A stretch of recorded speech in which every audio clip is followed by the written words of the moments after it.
What do you think Joe Burrow's game plan is here? I just think right now he's going to go. A lot of this talk, Dan, I said this yesterday throughout the day on ESPN. I think a lot of the talk came from others that were bringing it up. Like, here Carson Palmer drafted number 1 by the Bengals. Steve Bartkowski brought up after being with the Atlanta Falcons. So it's all been brought up by others who were in situations that weren't necessarily the greatest or whatever when they were coming out of college, or however we want to look at that. But I think the pile on and take shots at the Bengals is unfair. I think just looking back at their history, to say they've never had quarterbacks that have had success. Kenny Anderson got to a Super Bowl and lost to the 49ers. Boomer Esiason got to a Super Bowl and lost to the 49ers when Joe Montana had that great drive and then to pass to Taylor to win it late in the game. When they thought they had a chance to beat the 49ers, it looked like they were going to beat the 49ers. You think about Carson Palmer. He got hurt in a playoff game when he was hit by Kimo van Olhoffen.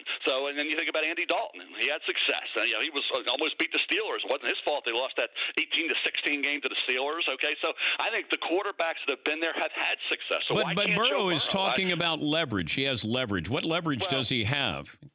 Well, he's not talking. He's talking about that after it was all brought up. Remember, initially he was saying, "Hey, I'll be happy to be a Bengal." He's an Ohio kid, Dan.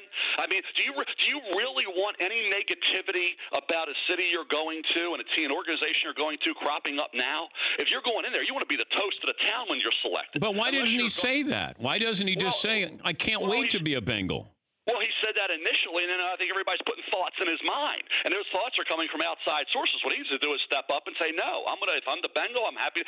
I think he needs to address that at some point, because unless you're planning on pulling a power play like John Elway did and like Eli Manning did, unless you're planning to go all the way, there's no in between here, Dan. I know if you're either going all the way, you're all in, and I want out, or you're either all Bengal. So you're either all Bengal or you're all out, and say, "I'm not playing there. I'm not going to." So you can't be in the middle ground, because you want to be, like I said, you want to be the toast of the town. You want those fans to celebrate you coming there, and you want them to start buying your jerseys. As soon as they know what number, buy that jersey. Okay, so again, I think he needs to address this now and get that over with, because he's going to be a Bengal the way it looks right now. And why come in with any negativity? Like I say, unless you're going to do what John Elway did. Remember, he had baseball. And keep in mind, too, Ernie, of course, he was ready to get that deal done. The owner traded him without Ernie's knowledge.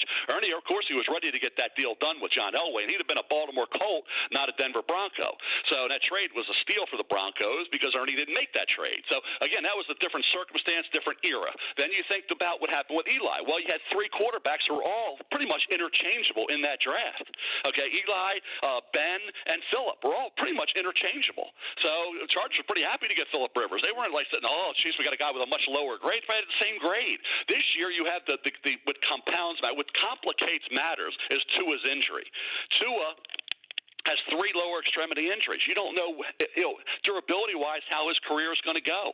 Okay, and then you think about the third quarterback, Justin Herbert. Some think he's very overrated in the top 10, let alone at the number 1 spot. So there's not a situation like it was with Eli, Phillip, and Ben. This is not that case. Burrow had a phenomenal year. He is ready to go, and there's nothing really that he's clean coming in. Tua is not because of the medical. We still don't know what the medical is going to be on him. So it's not like Cincinnati can give up on Burrow and go to plan B that they're going to feel phenomenal about right now, because we don't know what the final medical is on Tua. And as I said, there's a lot of mixed opinion on Justin Herbert. For more Dan Patrick Show, tune into Audience Channel 239 on DirecTV. Stream for free on BR Live or download the Dan Patrick Show app.